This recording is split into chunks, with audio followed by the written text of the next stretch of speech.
Bismillahirrahmanirrahim. Assalamualaikum warahmatullahi wabarakatuh. Berjumpa kembali dengan saya Muhammad Ihsan Ar-Rasyid dengan NIM 0496500105, mahasiswa Universitas Terbuka jurusan Sistem Informasi. Untuk video kali ini saya akan mengerjakan tugas 1 Pancasila, yaitu saya akan membahas sejarah singkat lahirnya Pancasila.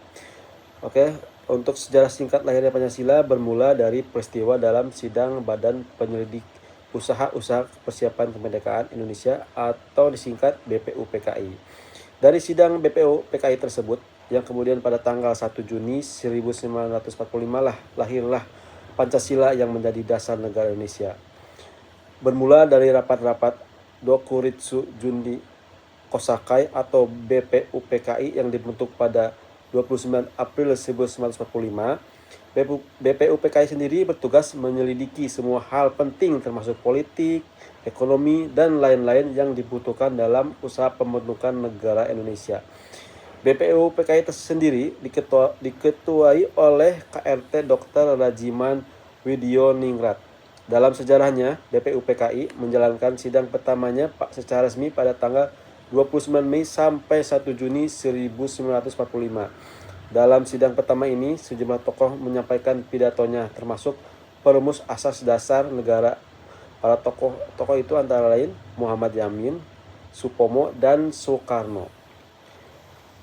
Menurut himpunan risalah sidang-sidang dari BPUPKI dan PPKI yang berhubungan dengan penyusunan UUD 1945, Muhammad Yamin berpidato pada tanggal 29 Mei 1945 merumuskan 5 asas negara, yaitu 1. Peri kebangsaan, peri kemanusiaan, peri ketuhanan, peri kerakyatan, dan peri kesejahteraan rakyat.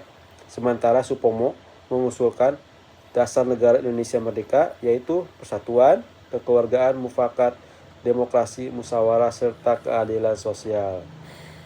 Selanjutnya, pada tanggal 1 Juni 1945, Soekarno memperkenalkan 5 sila yang terdiri dari kebangsaan Indonesia, internasionalisme atau perikemanusiaan, mufakat atau demokrasi, kesejahteraan sosial, dan ketuhanan yang Maha Esa. Inilah momen Pancasila dikenalkan untuk pertama kalinya. Saudara-saudara, dasar-dasar negara telah saya usulkan 5 bilangnya. Inikah Pancadharmamu? Bukan. Nama Pancadharma kita tetap di sini. Dharma berarti kewajiban, sedang kita membicarakan dasar, ujar Bung Karno saat itu. Soekarno kemudian mengatakan menurut petunjuk seorang kawannya yang ahli bahasa, nama yang paling tepat adalah Pancasila. Sila artinya asas atau dasar.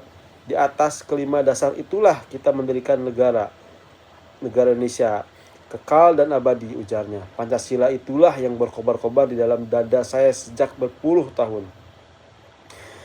Tidak berhenti sampai di situ, BPUPKI kemudian membentuk panitia 9 untuk merumuskan lebih rinci tentang rumusan Pancasila sebagai dasar negara dan pembentukan Undang-Undang Dasar atau UUD 1945. Para tokoh 9 itu yaitu 1. Insinyur Soekarno, Dr. Andes Muhammad Hatta, MR.A.A. Maramis, Mr. Muhammad Yamin, Ahmad Subarjo, Abi Kusno, Cokro Sojiso, Abdul Kahar Mujakar, Haji Agus Salim, dan yang terakhir yang 9, Kiai Haji Abdul Wahab Hasim. Hasil pembahasan panitia 9 tertuang dalam Piagam Jakarta atau dikenal dengan Jakarta Charter pada tanggal 22 Juni 1945, yaitu 1. Ketuhanan dan kewajiban menjalankan syariat Islam bagi pemeluk-pemeluknya. 2. Kemanusiaan yang adil dan beradab. 3. Persatuan Indonesia. 4. Kerakyatan yang dipimpin oleh hikmat kebijaksanaan dalam permusyawaratan atau perwakilan. 5. Keadilan sosial bagi seluruh rakyat Indonesia. Namun perumusan soal dasar negara itu masih belum selesai. Masih timbul perdebatan antara kelompok kebangsaan dan kelompok Islam. Saat rapat panitia perancangan undang-undang pada tanggal 11 Juni 1945, J. Latuhari menyampaikan keberatan terutama kewajiban melakukan syariat buat pemeluk-pemeluknya. Setelah melalui berbagai kompromi pada rapat panitia persiapan kemerdekaan Indonesia atau disebut PPKI, 1 hari setelah kemerdekaan Indonesia yaitu pada tanggal 18 Agustus 1945 Muhammad Hatta menyebutkan rumusan final pembukaan Undang-Undang Dasar Negara. Demikian persiapan kemerdekaan Indonesia sampai lahirnya Pancasila. Saya tutup.